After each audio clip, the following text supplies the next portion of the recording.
Experts and academics gathered at the Second Global Prosperity Summit 2025, or GPS 2025, to discuss the most pressing issues, including trade war.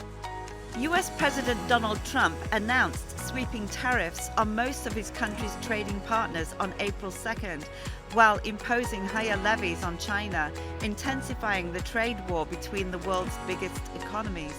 In a panel discussion, a speaker said US tariff measures have a long-term consequence.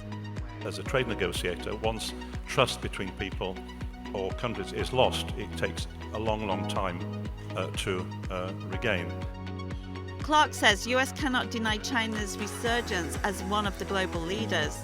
Clark says EU would forge closer ties with China. The EU, we're the biggest trading bloc in the world.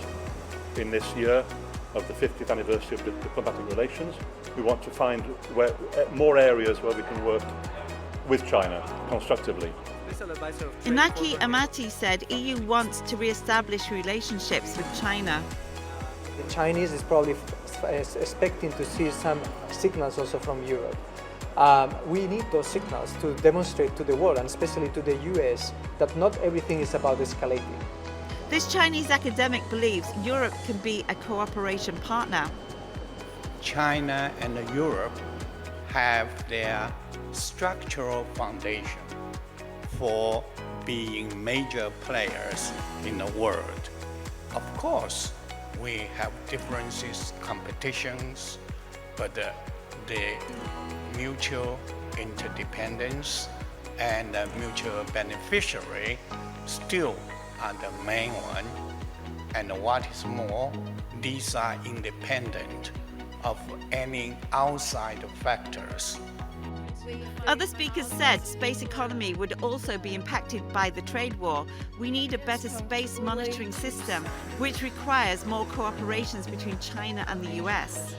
In 2024, in May, there was a big solar storm, and what we found was that thousands of satellites of those 10,000 started maneuvering all at the same time.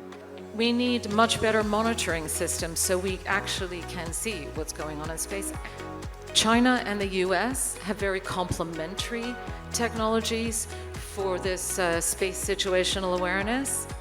But unfortunately, there's very little information sharing between those two systems. Because the more that the trade war continues, the more that Trump applies any tariffs on Chinese exports or vice versa, the economy of the world suffers.